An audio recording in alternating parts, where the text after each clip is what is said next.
Britain's royal palaces. Historic. This amazing space is the grandest medieval hall in the world. Extravagant. It's a magnificent fortress, but what it also is the world's biggest jewellery box. And jam-packed with secrets. Sandringham is the royal party palace. They can do what they want there when they want, and the paparazzi can't photograph them. In this series, we gain privileged access inside palace walls. Old plans suggested that if they could open this up, they might be able to reveal a long-lost secret. And uncover the hidden treasures within. We're opening boxes to find jewels with handwritten notes from members of the family inside. We unearth the palace's dark secret histories. Underneath this beautiful palace was a secret bubbling laboratory of horrors. And we reveal the untold truth behind the palace's most dramatic modern moments. For Harry to be made a suspect for a criminal act is really, really serious. I saw a gunman actually holding a gun and pointing it straight at the Queen. We kept it a secret, but it surprised a whole audience, and quite frankly, the world. This is the all-new Secrets of the Royal Palaces. This time, Charles and Camilla come under attack after leaving Clarence House. That split second, you could have been looking at an incident that would have changed the course of history. Harry and Meghan's secret love nest at Kensington Palace is rumbled. It's where he began to conduct this romance with Meghan. And for a while, no one knew she was there. We reveal the secret remains of Greenwich Palace.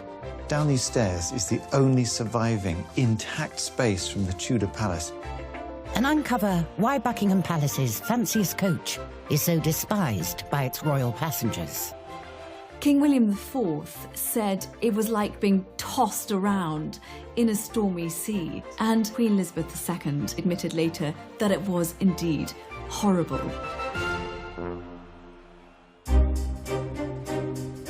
Today's royal palaces are armed fortresses, protecting the family from any kind of attack. The safest place for any member of the royal family is within the palace. We have high walls, we have fences, we have armed police officers with guns, we have various technical security measures, which will be alarms, sensors. All these link into a set of procedures. It's when the royals venture outside palace walls that the protection officers get twitchy. Royal Protection Officers recce, reconnaissance every route, every location, every engagement that a royal makes, and nothing is left to chance. In a convoy scenario, and you're working with a special escort group, the group of motorcyclists that are specially trained to move you through the crowd so that you aren't stationary and therefore have the possibility of becoming a target. In December 2010, Charles and Camilla were setting off on a routine trip to the Royal Variety performance. The protected convoy was moving from Clarence House all the way to the London Palladium through the streets of Mayfair. On that day, there had been large-scale public disorder in relation to the increase in student tuition fees. What the security team hadn't factored in when they left the Royal Palace was just how unpredictable the protesters had become. Small groups of protesters split off from the main and started kind of rampaging through central London. On the scene was photographer Cliff Hyde. Biggest group started heading north, up Regent Street. They were smashing windows, kicking over bins, and it turned round and a highly recognisable dark red Rolls Royce had been driven into the back of the crowd. They were physically blocking the car from going anywhere. They were completely surrounded by a hostile crowd.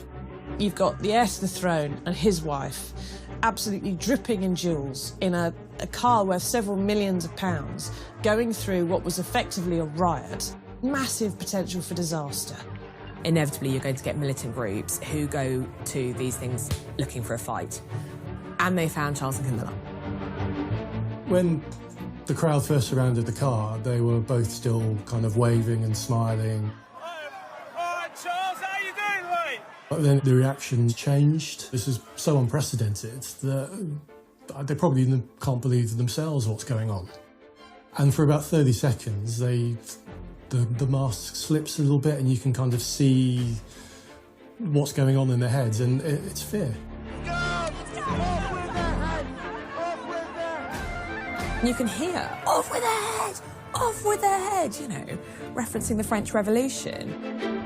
As protesters kicked and rocked the car, Cliff was there to capture it all on camera. The photographs that were taken of his and Camilla's faces told the whole story. They were shocked, they were frightened. He was very worried for his wife. They're sort of recoiling from kicks being aimed at their car. I'm intentionally staying back because I know the guy in the front passenger seat has got a gun. So I wanted to make sure I was not considered a threat and stayed well back. At that split second, you could have been looking at an incident that would have changed the course of history. If this happened in America, the police would have just opened fire on the crowd, and many people would have died. Luckily, the police soon intervened, but it could have been a very different story. Some public order units managed to catch up with the demonstrators, and they cleared a path for the protected convoy to go through. Charles and Camilla finally arrived at the Palladium, shaken but unharmed. And they got out at the Royal Variety Performance, met the Lord Lieutenant of London, shook everyone's hand, sailed serenely into the theatre and enjoyed the show. Total pros. But the state of their car told the story of their ordeal. This beautiful, vintage Rolls-Royce. Dents in all the bodywork, I think a window had been smashed. It was really, really trashed. It had a huge dollop of paint on the back end of it, where someone had obviously chucked something at it, because they didn't have an egg to hand, presumably. Perhaps next time there's a protest, the royals will decide to have a palace night in. 9 miles to the east of Clarence House lies the site of one of Britain's greatest lost palaces, Greenwich, birthplace and sometime home to England's most notorious monarch. This was the place where Henry VIII's Greenwich Palace stood, the place that witnessed his emergence into this world. It's long gone, replaced by the old Royal Naval College. Henry's great palace fell into disrepair after his death, and nearly all traces of this historic building were lost. But there is still one remaining part, if you know where to look. Down these stairs is the only surviving intact space from the Tudor palace, a secret space from the age of Henry VIII.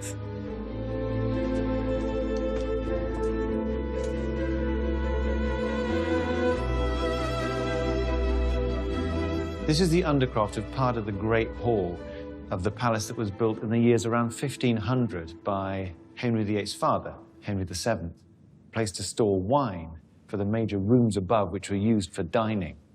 You can imagine the barrels of wine filling this space, kept in good condition because this is subterranean with a solid masonry vault over the top. These ribs are built of brick, once covered in plaster to look like stone, and they sit on columns, very finely molded stonework. It doesn't have to be like this, but it's just beautifully constructed.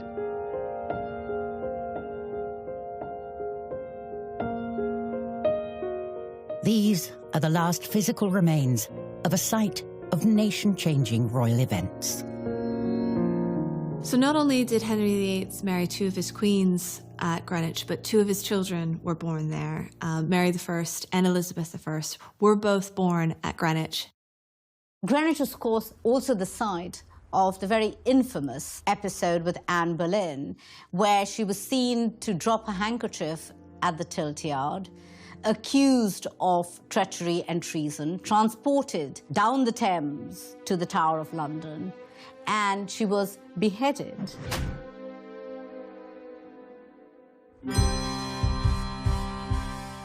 But it wasn't just deaths and births. Greenwich was also home to Tudor chivalry.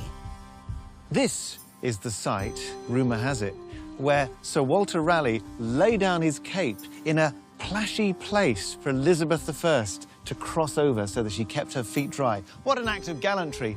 But it's first recorded 80 years after the event. Now, is it history or is it legend? Whatever the truth, the Tudors were synonymous with Old Greenwich. But it was a more obscure queen who shaped the site we see today, as we'll reveal later. Coming up, the race is on to capture a royal romance. Sources had told me that Meghan was coming over to stay with Harry at Kensington Palace. And why the king had to move out of Hampton Court. It was essential because if he didn't, the human poo would mount up to a massive mountain.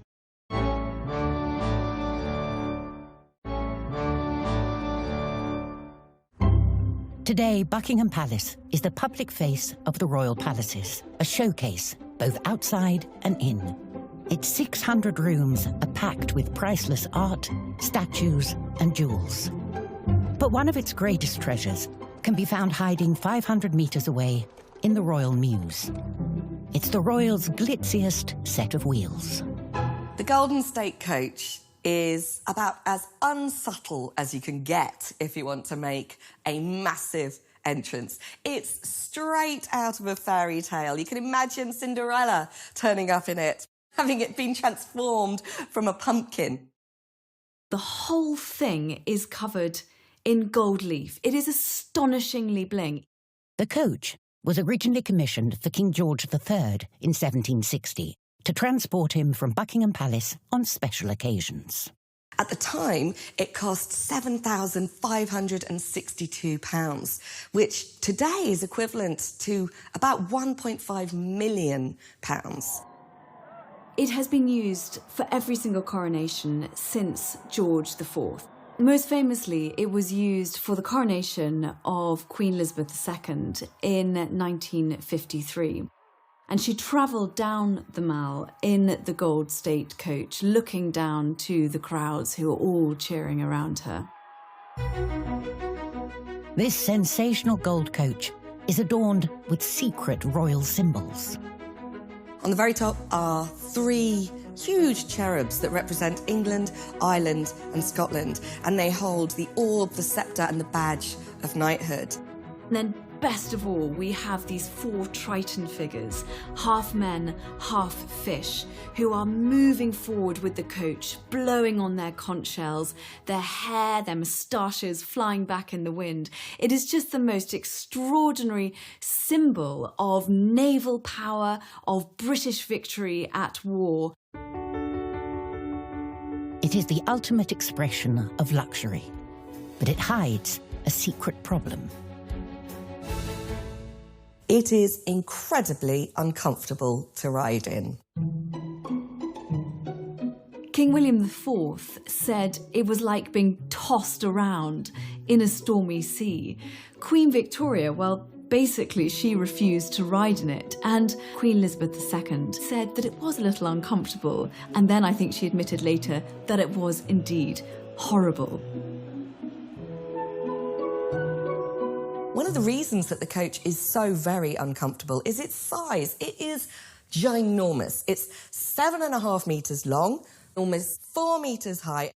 And the coach is 4 tons in weight. It is so heavy that the thing needs to be pulled by 8 huge Windsor Grey horses who can only move it at walking pace. So the poor royals who are sitting inside, their torture is drawn out for as long a time as possible. We have to remember this coach is 300 years old, and at the time there weren't major developments in things like suspension. The Diamond Jubilee State Coach, that has hydraulic suspension, it has a heating system, electric windows, but the old coach has absolutely none of those comforts. This might explain why the magnificent Gold State Coach so rarely leaves the Royal Mews. The Gold State Coach hasn't been on the streets of London for 20 years now, but it did make one very special appearance during the Queen's Platinum Jubilee. It was taken through the streets of London, up the Mall, pulled by those 8 Windsor Greys. But the Queen herself chose not to ride in it and instead chose a hologram to appear in her place.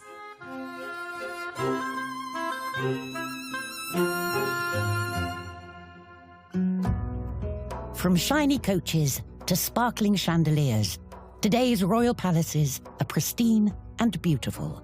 But that hasn't always been the case. In Tudor times, Hampton Court Palace was head to toe in filth.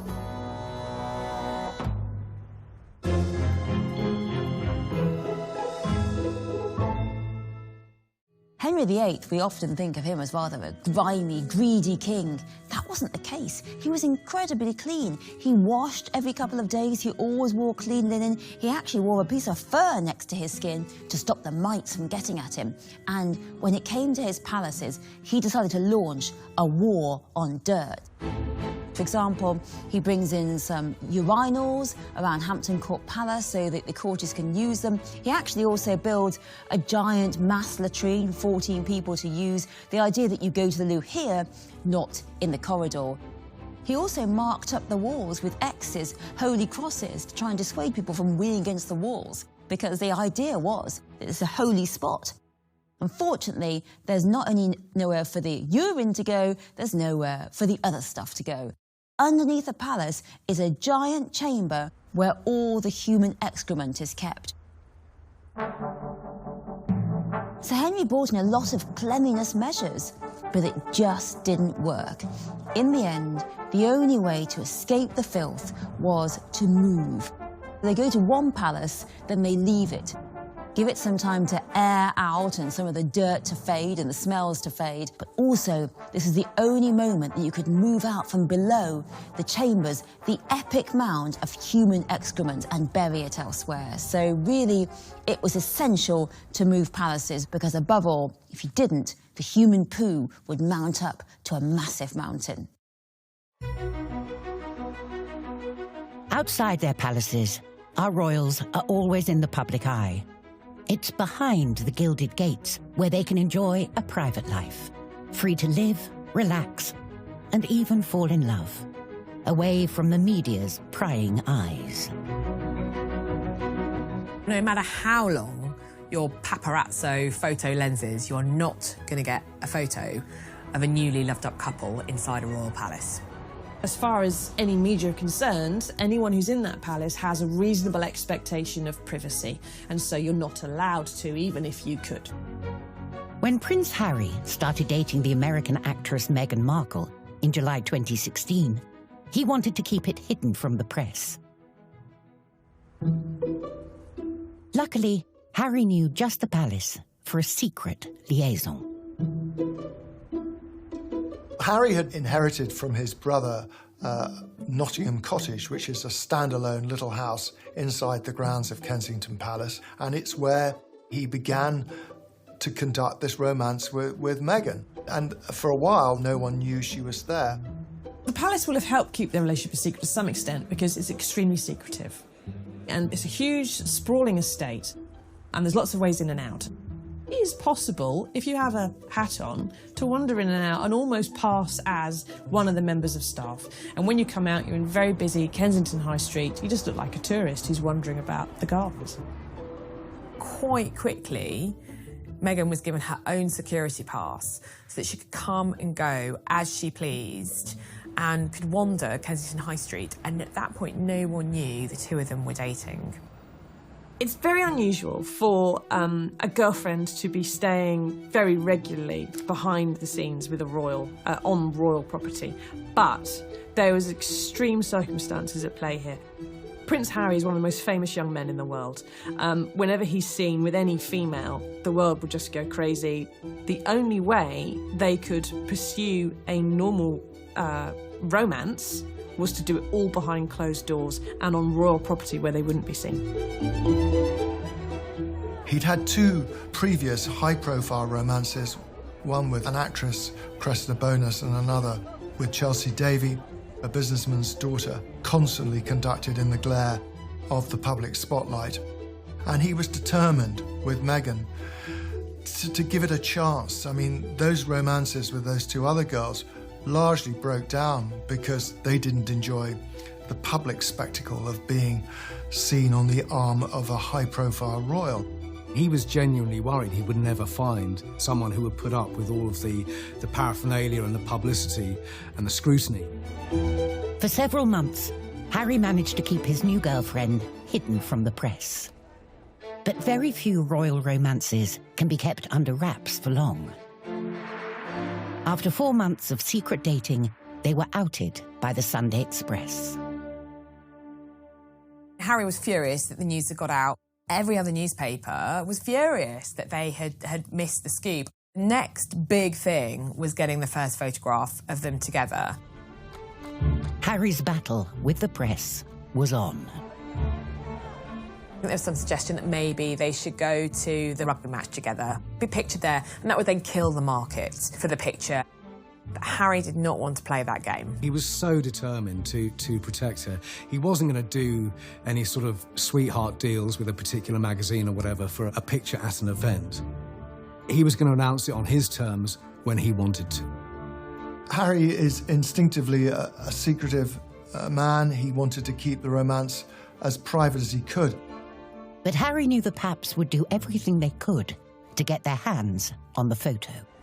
Paparazzi who operate just on the basis of being paid for one particular good shot would have known there was a huge payday coming if they could get it. Staff photographers and royal photographers who work directly for newspapers would also have had a lot of pressure on them from their editors to try to be the ones who got the shot.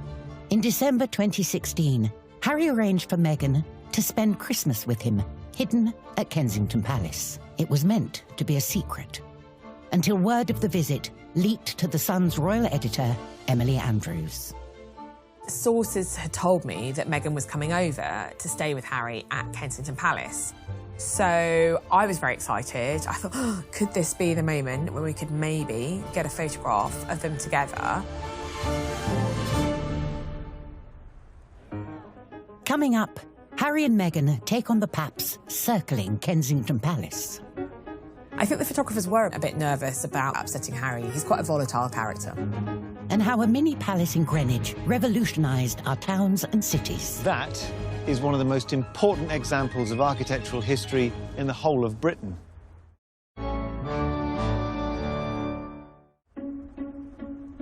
In 2016, Kensington Palace was harbouring a secret romance between Prince Harry and Meghan Markle. After 4 months of clandestine dating, they were outed by the press. But Harry was determined to keep as much of their relationship as secret as possible. Harry had issued an extraordinary statement. He'd more or less told the media to back off, that they were in the early stages of a romance. But the press refused to back off. The media knew that she was in London, staying with Harry at his Kensington Palace cottage. And, of course, everyone wanted to get the first picture. They were away from prying eyes there, so it was only when they left the palace gates that they might be spotted. Not wanting to become prisoners in their own home, Harry arranged to take Meghan on a date. Meghan is an actress. What does Harry do? He takes her to one of the famous theatres on Shaftesbury Avenue in the heart of London's theatreland. But news of the date was leaked to The Sun's royal editor, Emily Andrews. So I sent 3 of the best photographers, 1 outside Kensington Palace and then 2 to Soho, to wait in Theatreland. And so began a game of cat and mouse, familiar to both Harry and the press. There are pretty strict rules about what you can and can't do with photographers, with royals. You can't follow, you can't track, you can't do anything like that. To mislead the Paps, the couple secretly left the palace incognito. They didn't have the blues and twos, they didn't have any police outriders. It was just them in one vehicle, blacked out windows, not a posh car. The first photographer at Kensington Palace saw a car leave, but wasn't sure it was Harry and Meghan, didn't get a picture. and said it was heading east. Harry had got through and was on his way to the West End.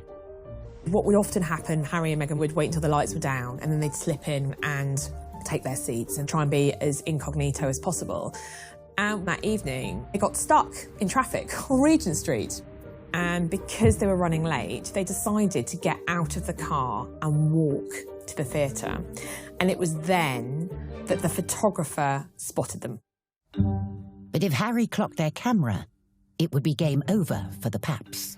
Harry had always had his eyes scanning the horizon for photographers. He's very much like his mother, Diana, who had this ambiguous relationship with the media and the photographers in particular throughout her life. I think the photographers were a bit nervous about upsetting Harry. He's quite a volatile character. He's got a lot of very expensive lawyers on speed dial, and he's got the police on speed dial. With Harry and Meghan minutes away from the theatre, the photographers needed to use secret tricks of the trade. One of the photographers spotted Harry and Meghan walking down Regent Street, used a bus shelter almost as like a protection, and shot the pictures through the bus shelter.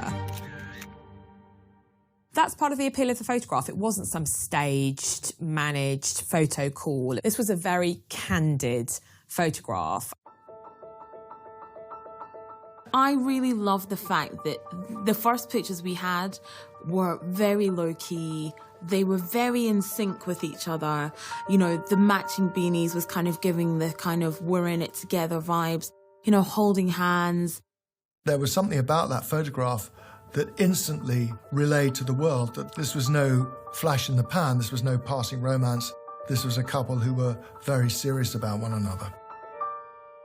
The first time that Harry saw the photograph was on the Sun's website that night. Harry had rang up his press secretary, raging down the phone, who then rang me. And I said, well, I'm sorry, paper's gone to press, nothing you can do about it. This photograph would set the tone for Harry and Meghan's relationship with the press and the palace. The fact that the first pictures of them that emerged were paparazzi shots rather than something staged absolutely says that Harry is going to do his own thing. He wasn't going to play up to the press. He wasn't going to give them what they wanted. I think that first photograph was the beginning of that battle with the press for Harry and Meghan that culminated in Megxit, culminated in them leaving. And I'm quite sad about that, actually. I think they had so much to offer, and I think it's very sad that they left.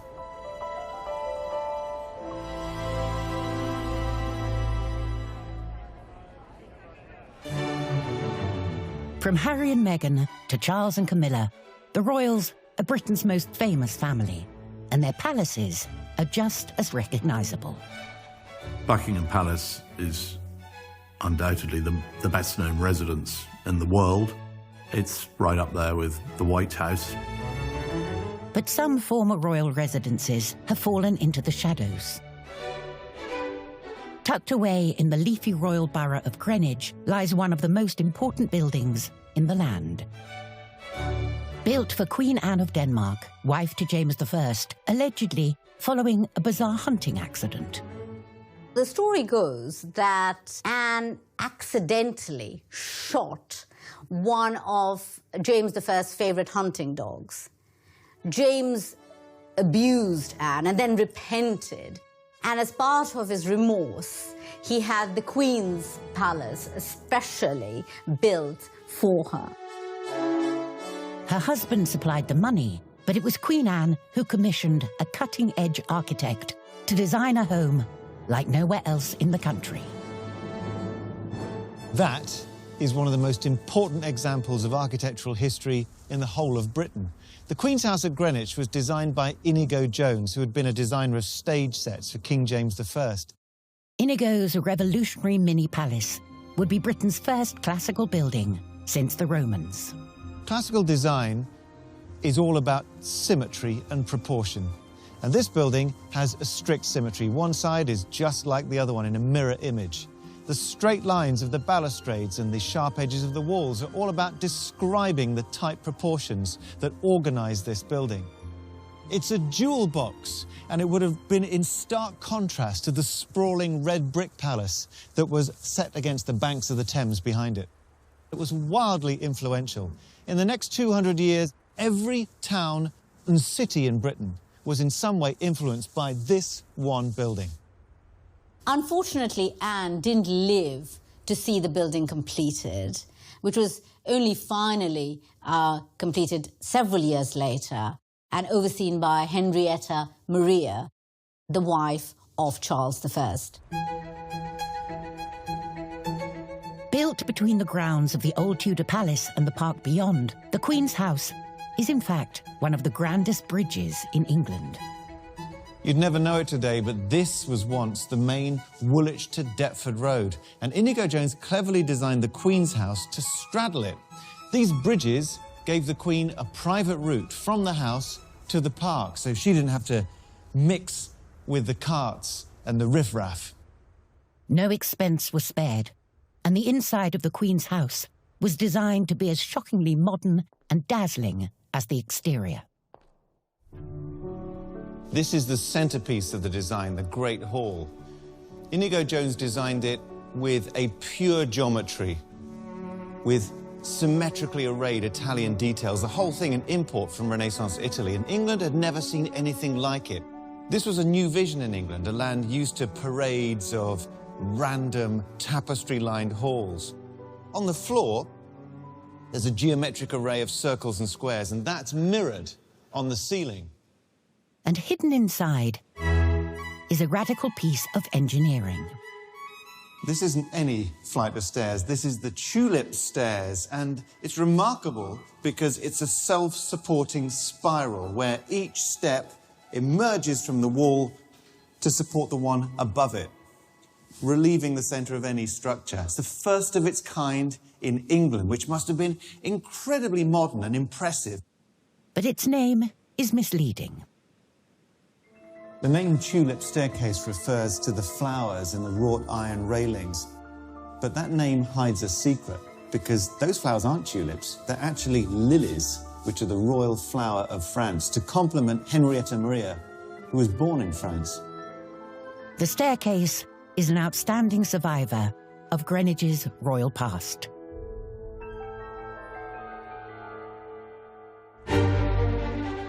But survival can be hard at some royal palaces. As a rule of thumb, it's always best to obey the monarch, especially if you're a maid of honour to Queen Elizabeth I.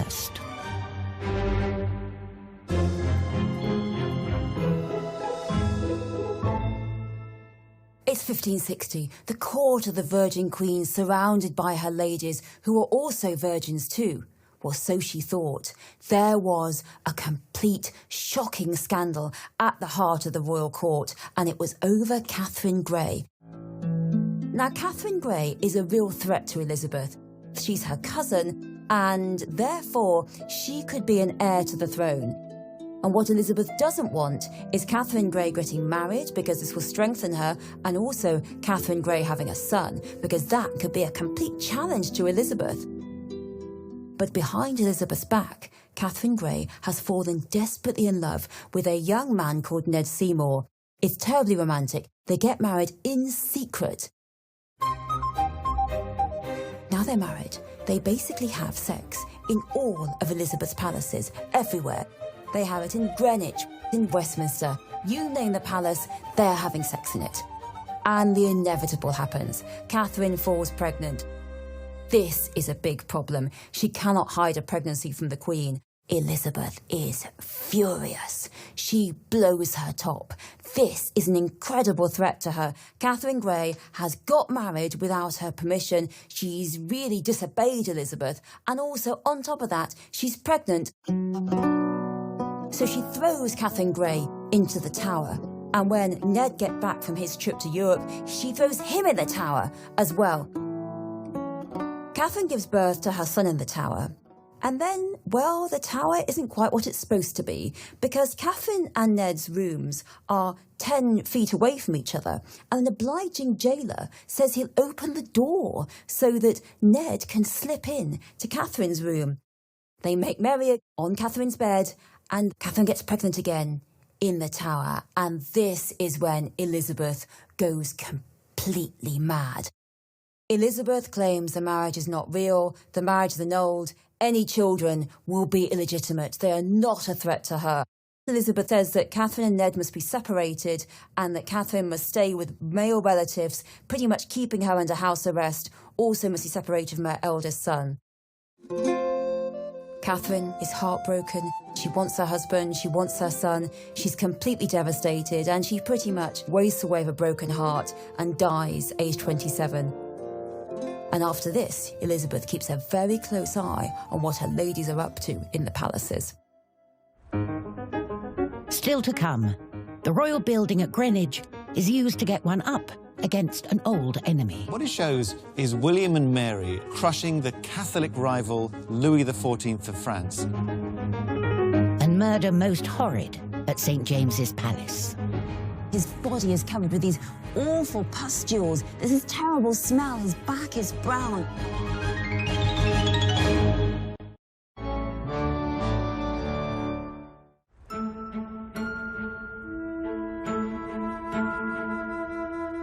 Royal palaces don't last forever and can very quickly become less than palatial. After the English Civil War, the Tudor Greenwich Palace was used as a biscuit factory and prisoner of war camp before eventually being demolished in 1660. But the land remained in royal hands, and in 1694, Queen Mary II ordered a new architectural gem for the Greenwich landscape. Mary II, seeing injured sailors coming back from the 9 Years' War, felt inspired to commission a hospital for seamen at Greenwich so that they could recover and convalesce there. It was designed for free by Christopher Wren, who we might associate with St. Paul's Cathedral. Today's skyline of Greenwich contains a secret that dates back to one of Mary's demands when she commissioned the hospital.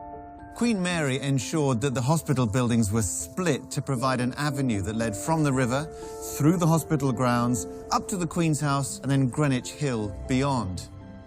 That placed the Queen's House central in the ground plan, and it still provides the basis of the Greenwich skyline today, although the Queen's view, protected by her, is now focused on Canary Wharf.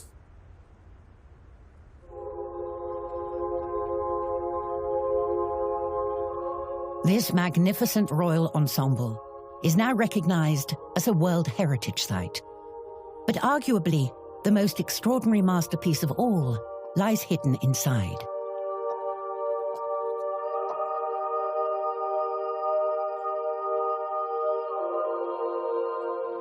In 1707, the 32-year-old painter James Thornhill won a commission to create a jaw-dropping tribute to England's Protestant monarchy. The painted hall is sometimes known as Britain's Sistine Chapel, and you can see why. There's 40,000 square feet of revealing imagery on its walls and ceilings. This astonishing mural was painted at a time of religious division in Europe between Protestant and Catholic, and its striking images contain hidden and not so hidden messages about the faith of Britain's rulers. This is a giant piece of propaganda for the Protestant monarchy. And what it shows is William and Mary as Protestant monarchs crushing the Catholic rival Louis XIV of France, with Louis fallen at their feet, spilling his crown, and they're framed by the classical gods, offering them their approval. It's a great rivalry, and that goes hand in hand with the idea that Protestantism trumps Catholicism. Thornhill spent 19 years planning and painting his masterpiece. The room was initially intended to be a dining hall for the sailors, but by the time it was finished at astronomical expense, it was deemed way too fancy, and so they had the dining room downstairs. This, in the end, became a showpiece. It's an astonishing work of art, but it really cricks your neck. The best way to take a look at it is to take a lie down.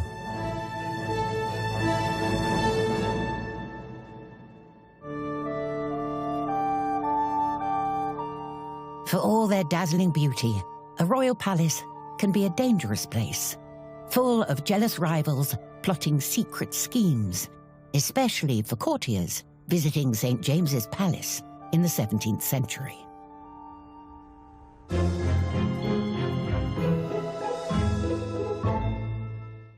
Palace intrigues can get pretty brutal, especially when everyone's circling around the king to try and get favouritism. And James I had a lot of male favourites. One of his great favourites was Robert Carr. And now Robert Carr was not the sharpest knife in the 16th century drawer, so he became really very dependent on his good friend Thomas Overbury, who was a much more intellectual man. So when the king asked Robert Carr to do something for him, Robert Carr would then really ask his friend Thomas to do it. Thomas and Robert had this bromance, they were very close. They really were sharing power in a way, but it all fell apart when Robert fell in love with Frances Howard. Now, Thomas Overbury did not like her. Because she was part of the powerful Howard family, he immediately saw that his position as chief friend of Robert was going to be over when he gets married. So he begs Thomas, says, don't marry her. But Robert is in love with Frances. So it becomes a battle between Thomas Overbury and Frances Howard. And really, she wins. She manoeuvres, she gets Thomas out of court. She also gets him into prison. You think that'll be enough. But then Thomas dies in the tower. A terrible, awful death. His body is covered with these awful pustules. There's this terrible smell. His back is brown. And really, it all looks very suspicious. So they exhume Thomas Overbury, they do an autopsy and find that he was actually poisoned. They then investigate. And the trail goes to Robert Carr and Lady Frances. And finally, Lady Frances confesses. What she did was she brought in a jailer to the tower that was friendly to her, who knew about drugs, and he, along with the wife of a physician, they ply poor Thomas Overbury with sulphuric acid, so he dies. Robert and Frances are sentenced to death and locked in the tower, but just a few years later, they're pardoned and set free, so perhaps the king forgave his old favourite after all.